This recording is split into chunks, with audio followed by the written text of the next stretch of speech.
You found your way to the Winning Tactics podcast with host Adam Sinkus. Adam discusses winning tactics with small business owners and entrepreneurs, uncovering processes and introducing the tools and solutions for enhancing the bottom line. Thanks again for finding your way to the Winning Tactics podcast, and now your host, Adam Sinkus.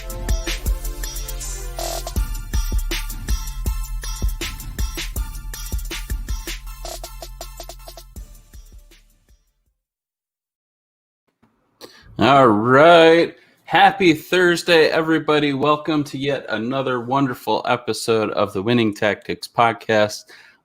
It is me, Adam Sinkus, your host, and it is Thursday, September 24th. Oh my gosh, I can't believe we are already this far into September. It feels like just yesterday we were starting all this COVID stuff. It was February. I've given up on trying to keep up with it all. Before we get into our guests, I first want to give a shout out to my affiliate partner, Spearpoint Solutions. Spearpoint Solutions is your creative source for enhancing and building your business. They focus on creating innovative solutions for all the challenges that you can't seem to overcome in your business. They have some awesome stuff out there. One of the biggest things, one of the best things that they offer right now is strategies. And they literally, they'll charge you like starting out at like $10K for one of these strategies. But they just recently launched this business strategy subscription. Now it is not a custom tailored strategy for your specific business, but you will get 3 strategies a month for 12 whole months that are just going to give you that extra step forward. You see down at the bottom of the screen, use the offer code EAC1019 for a substantial savings on that $3,500 annual subscription. So absolutely awesome program. I'll leave that scrolling out there. I will drop the website in the comments for y'all. But check them out. It is totally an awesome program to check out. But I am excited to introduce my guest today, Karin Hurt. She's building courageous cultures. That's what we're here to talk about today. Karin, first and foremost, welcome to the show. I appreciate your time today. Tell us a little bit about who you are and what you do. Yeah, so I run a leadership development training firm with my husband, David Dye, and we do work all over the world across a variety of industries, really focused on innovative yet highly practical tools that help you get great results and stay a decent human being along the way. Awesome. And so today we're going to dive down courageous cultures. I think it's an interesting topic because there are so many people out there, so many leaders, especially young leaders that have teams and they don't really truly know what's going on with their team. In my experience has been in working with these leaders, it's because their team is afraid to approach them. Have you experienced things like that? Yeah, so, I think there's a variety of ways. One of the things that we found in our research is that a lot of people are holding on to a negative past experience, and that's what's preventing them from being willing to speak up. And we call that phenomenon FOSU, or fear of speaking up.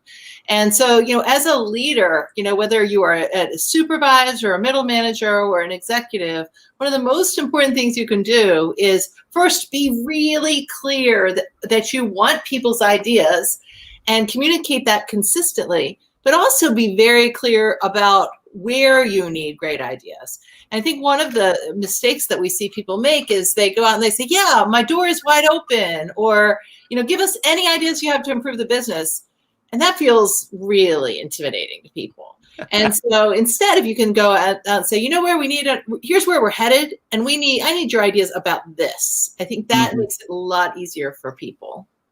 Yeah, no, I definitely agree. I want to step back because I want to address the open door policy thing, because you hear that time and time again, whether it be leadership training, whether it be, leaders in your company, leaders that you've worked for, they're all like, I have an open door policy. But, sometimes when you truly need them, that open door isn't so open.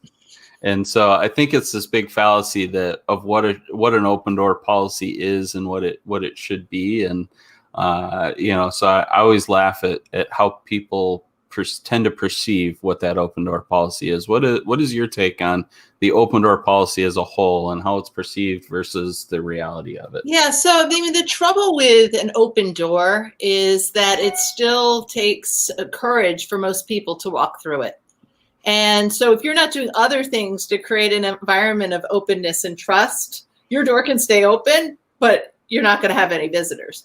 And so, in courageous cultures, we talk about how important it is to go out and proactively ask and invite people's contributions and not just to react to them as they happen. Yeah, I think that's a great thing.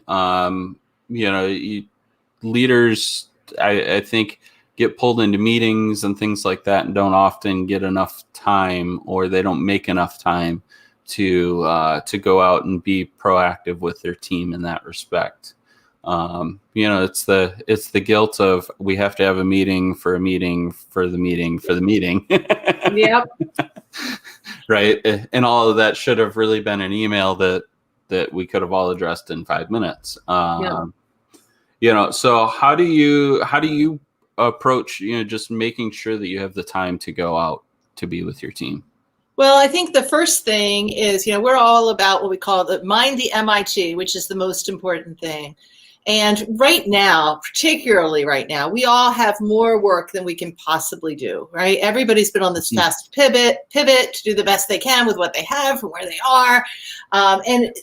Those pivots don't come without a time-consuming cost. And I know that we have felt that in our business too, right? There's just the list is enormous. Mm-hmm. And so it's taking a step back and saying, what is going to add the most strategic value for our business right now? And as a leader, what can I do to add the most strategic value for my team? And one of the things that is so critical right now is having great one-on-one conversations. With the flip side of that being, one of the things that complaints we're hearing from employees most right now is that my supervisor is continuing to cancel my one-on-ones. Mm-hmm. And so you've got a time of great discomfort. You've got people with, mental health challenges that are going on, struggles that they're trying to do while they're dealing with their children and trying to keep their work going.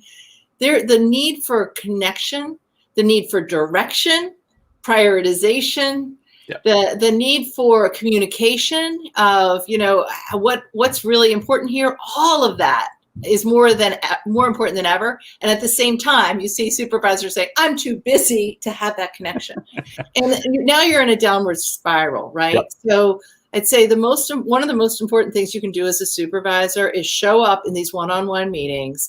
And we wrote an article about this recently that's gotten a lot of traction, but people they need clarity. Tell me what's important right now. They need connection. Connect with me as a human being. Ask how I'm doing. Don't just start by talking about my KPIs.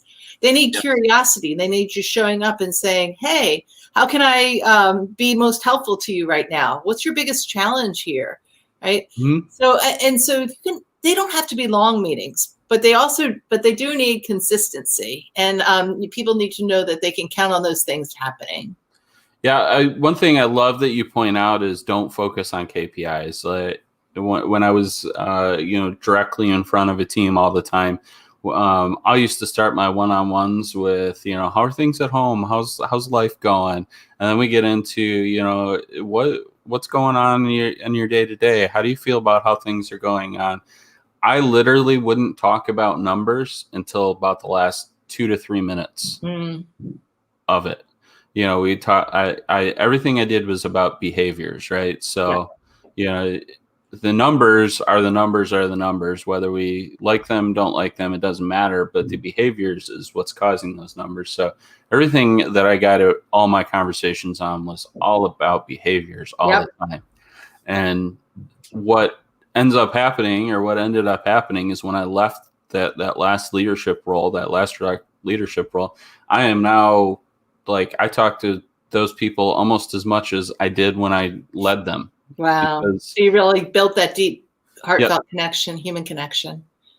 because I wasn't out to just drive the business. I mean, that's all important and all, but we're people at the end of the day, right? Yeah. So that's always been my take on it, is if we can address the behavior versus the numbers, then the numbers will fix themselves. And I've proven it time and time again in different projects I've worked on. Yeah, and it's like this concept of from counting to quality. If you work with a sales team, you can hear some sales teams say you need to make 100 calls today. Well, you know what?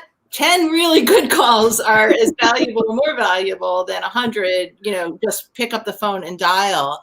Yep. And so if you're coaching to that number, as opposed to, let me listen to your call with you. If you're struggling, let me guide you on how you could take that to a better level.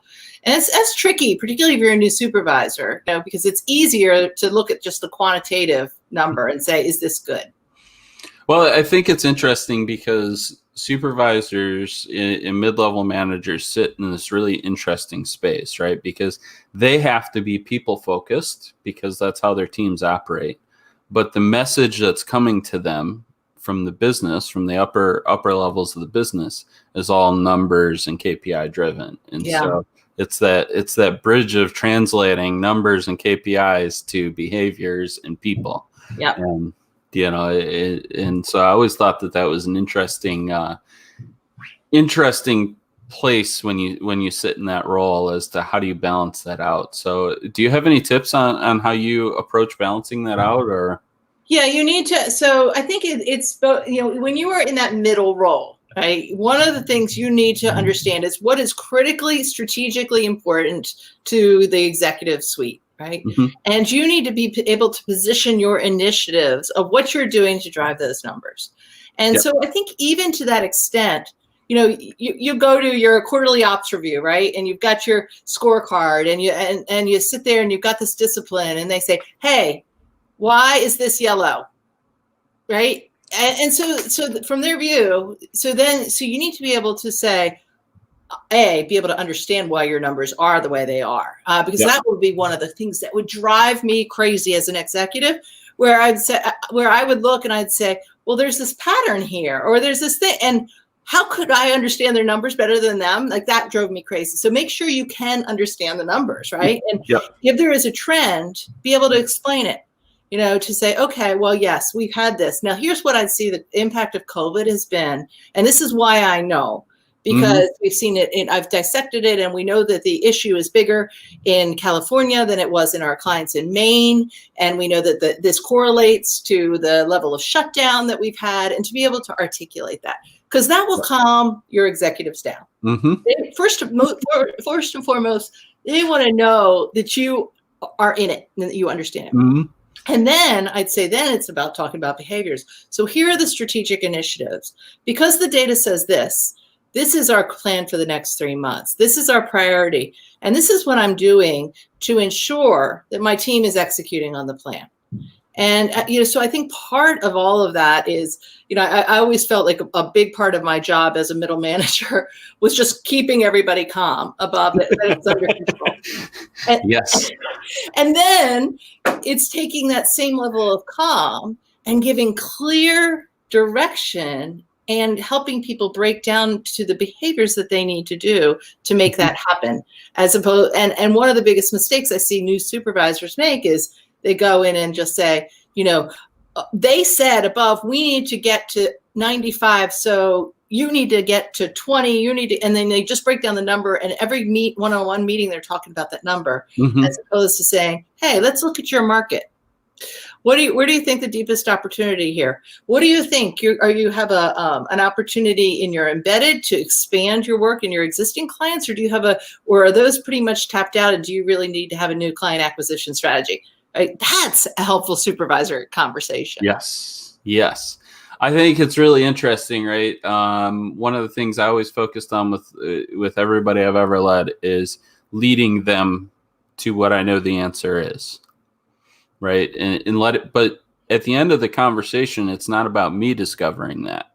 It's about them discovering what the answer or what the solution is that they need. And I always liken it to this is I feel like, to me, I have absolutely the best ideas. So if I come up with an idea versus you coming up with an idea, I'm going to be more into my idea than yours. Yeah. And I would add to that, and be open to the possibility that they may come up with a better idea than you had in mind. Yes. You know, because I think, you know, what some people do is, well, I'm going to keep asking questions till they come around to what I wanted to tell them anyway. If you go in like that, that's not going to work. But it was really interesting. I had this story when I was first, I just started Let's Grow Leaders, and was working with this startup, and they had gone from 5 people to 105 people in a really quick time, like super fast. And I had gone in to do some leadership training for their supervisors because they had never had any leadership training, but it was just fundamental stuff. It wasn't anything fancy. Well, I walk in that first day and the supervisors are like, this is not going to work. I'm like, what do you mean it's not going to work? And there's like, things are so screwed up at the CEO level. Like, us learning how to lead better isn't going to fix anything. We don't know where we're headed strategically. Like, they had all these big complaints. And so I went in and I talked to the CEO. I was like, we have direction. Like, there was just a massive disconnect. And so he said, will you do this with me? And I really do want to get better. And he was a young startup CEO. So he was inexperienced too. He said, would you meet with me one-on-one with each of my direct reports? And I want to first make sure everybody understands the strategy, but then I want to have them come back with their action plan to achieve the strategy. And he had already written down like what his goals and his targets and what he thought these strategic initiatives were going to be from his mind, but he didn't share all of that. He just got curious. What was so fascinating, meeting after meeting after meeting, the goals, the strategy, the amount of work that people came forward with was bigger, harder, more stretch than he would have ever put on them. And so he's like, wow, I would have undersold this and I would have gotten exactly what I asked for, and it wouldn't have been as good as this. Yeah, no, I think that's a really interesting perspective, and as leaders, we have to understand, what is possible of people in our own mind, but then be open to the fact that they may see bigger and bigger and better things than what we could ever possibly imagine. Yes. So, I know I've experienced that countless amounts of times. And it always amazes me when you're going in like, my goal for this person is to get their numbers to where I need them to be to meet our KPIs. And they're like, yeah, my goal is to like blow that number out of the water. Yeah. I'm like, cool. Let's talk about how we get there. Yeah. So, it's always amazing, I think, when you start to dissect the culture of your team, though, to understand, are you inspiring them to build that and go beyond what you would expect out of them? Or are you just inspiring them to be mediocre? Yeah. Right? And just achieve the bare bones numbers. And so what's your take on team inspiration from a leadership perspective? Well, it starts with human connection. If people don't know that you care about them, they will give you the minimal amount, right? And they won't last long. So I would say, inspiration really comes from connection to start with. And then I think it's 2 things. It's really showing up with a clear, I always say, a clear, audacious vision of what is possible. And make that an inspiring vision and something fun to rally around, and when you can do that, that makes a big difference. But then getting really curious and including them in the process of how you're going to get there, not telling them how they're going to get there.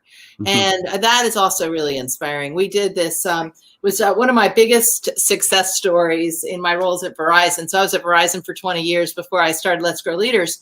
And at one point I led a 2,200 person sales team. And it was during the time, now this is going to make me sound very, very old, but Verizon was not allowed to sell the iPhone. AT&T had exclusive rights. So some of you may remember that day. Well, I am leading a sales team who has the BlackBerry and push-to-talk phones to sell, right? Like, they are not happy. They are demoralized, uninspired. Mm-hmm. And one of the things that, as we got curious about what could we do in this environment, we figured, talk to who was really selling. Out of 2,200 people, right? Somebody is selling something. Yep. And so I began following around our top salespeople. And I ran into a guy named Yomi. And Yomi was asking every customer, where do you work? I said, why do you do that, Yomi? Is that just to build morale, rapport? He's like, oh, no. We used to have terrible small business plans. Now we have great ones.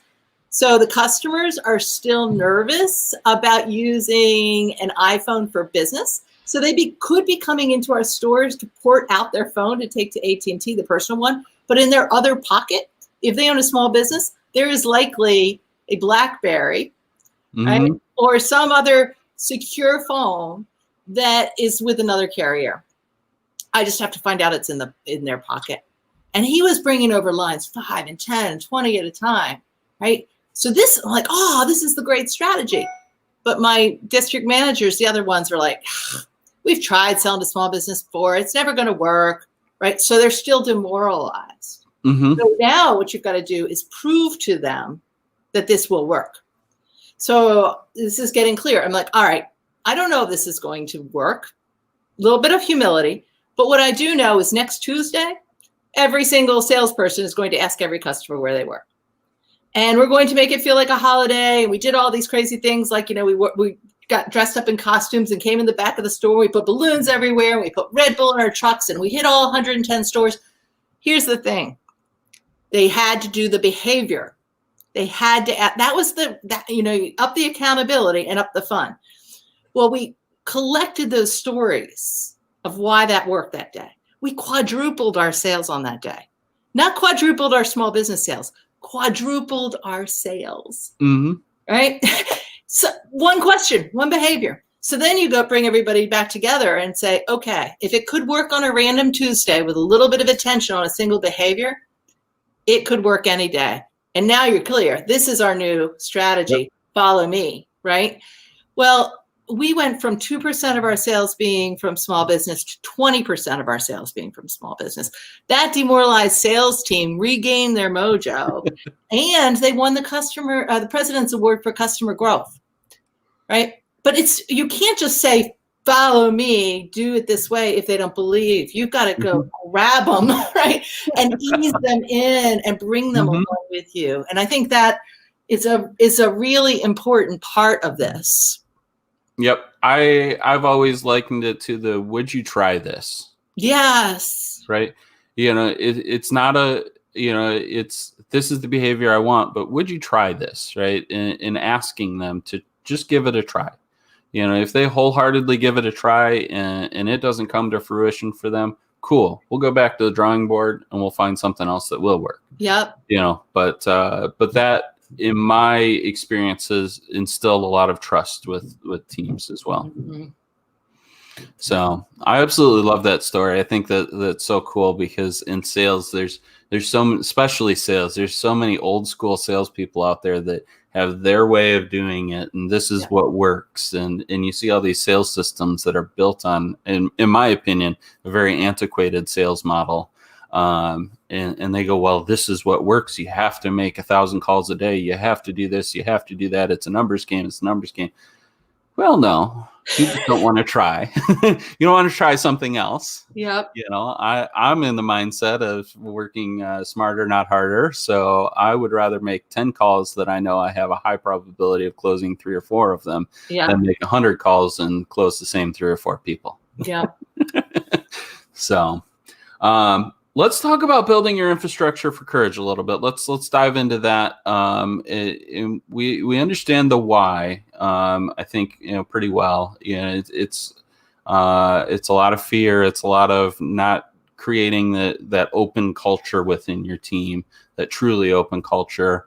And sometimes it's the bureaucratic stuff that we can't get around as leaders as well. But once we recognize and understand that, how do we start to build that infrastructure up in our teams? Yeah. So first we say, start by navigating your narrative, which is getting comfortable with, are you willing to speak up? Because if your team is watching you and you are holding back or playing political games with your boss or not confronting a peer when they do something that is frustrating, right? Your team's going like, yeah, I hear you. Speak up. You speak up first, buddy, and then maybe we'll do it, right? So that's the first thing. And then it's about really getting clear about where do you really need ideas and being very specific about that and asking people, say, hey, this is where we need an idea.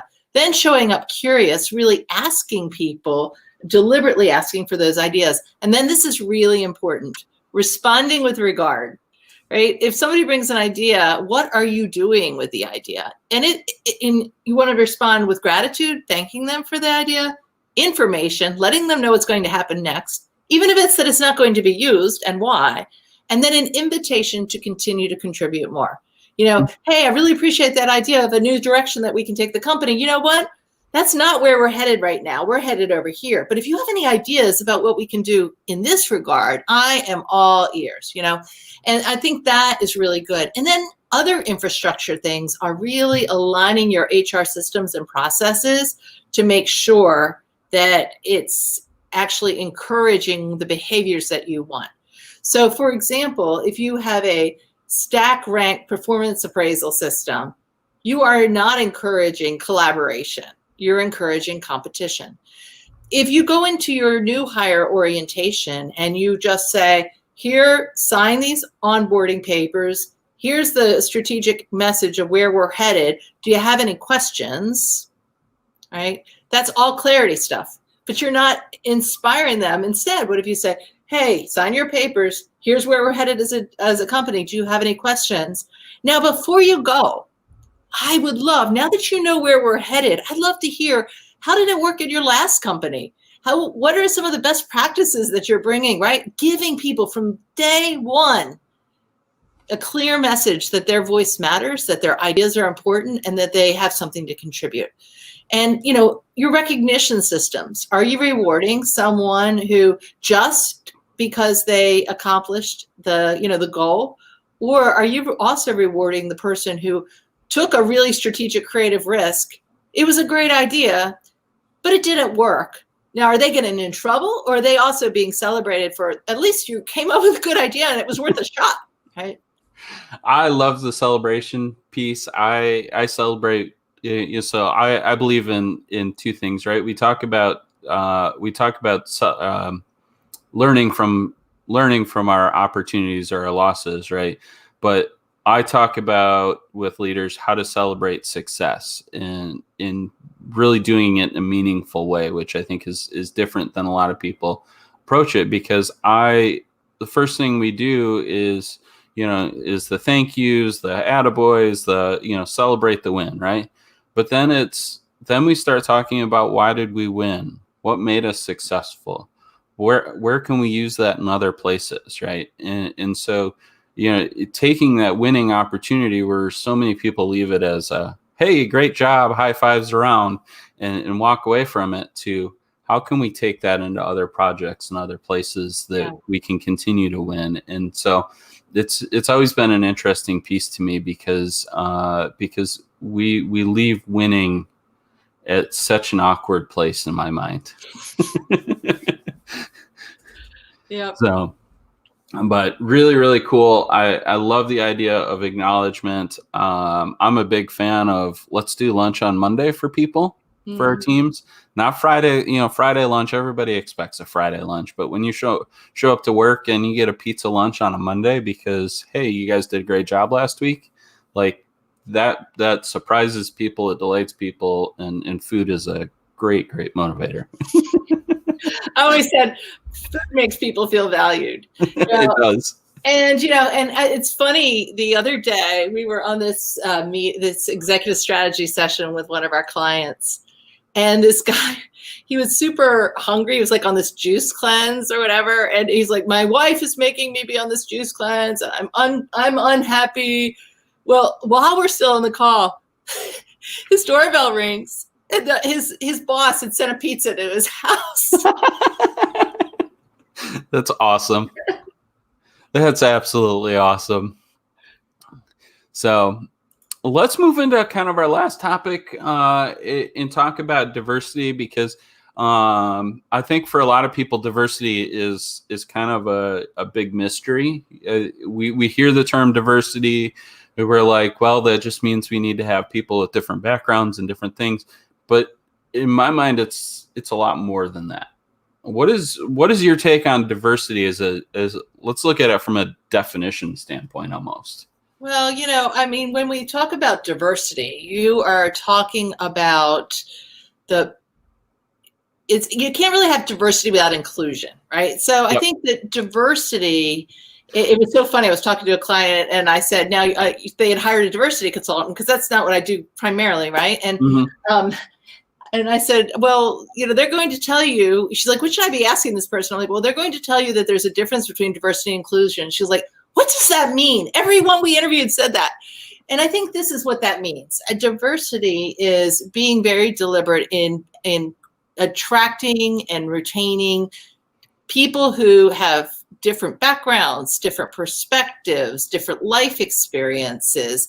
And that also will come with it, the ethnicity and, lifestyle, all of those things. And so it's not just saying, you do need to look at your profile from a demographic perspective, but you can have everybody you can fit that and still have every single person who is ultra conservative, afraid to make new pivots, right? Yep. So, you want that tension. And so that's that, and that tension is good. Where the inclusion part comes in, though, is if you only stop at diversity and you hire for that, but then you don't value that the contributions of all those team members, or it is difficult for some people to speak up and others to not, then you have a lot of people who feel like, why am I even here? I don't belong here. And so it's how do you show that every contribution, every human that is working on your team is truly valued. And, I think that's why getting good at some of these really practicable ways of creating an infrastructure where people can speak up, where you're teaching people ways to speak up and so that it can be heard, knowing that for some people, they have scar tissue and it's not going to be easy. And so you have to, the paradox of a courageous culture is that it takes less daily courage to show up. And, if I have to get up my courage before, and I'm like working myself up the night before, talking to my boss, how am I going to position this idea? And that's all that energy is energy that I could be spending doing other things for the business or for my mental health, right? But if I know I can present my idea. My boss will tell me whether or not he thinks that it's going to work or not. No big deal. Imagine how much easier that is for folks. Yeah, no, I absolutely agree. And I think it's interesting. You mentioned tension, right? There's people a lot of times associate when you say tension to the negative, right? Tension is a bad thing. Tension, in my mind, is a great thing because it means people are thinking and challenging status quo, and that's the world I like to live in. Nothing is ever good enough. And you have to know that in a really healthy culture, that tension is going to lead to a better product. I even think about our business. So, there's David, who's my husband, and he does a lot of the operations. And I am, the wife, and doing a lot of the vision and the marketing. And so we are often at odds because, I will have like, we need to do this big new thing. And he's like, we can't do that big new thing right now because we haven't finished doing this thing, right? And I'm still implementing the last 3 ideas that you had, right?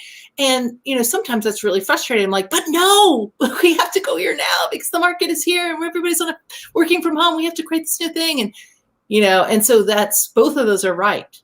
We do need to be constantly on the cutting edge, but we do need to be executing extraordinarily well for our clients.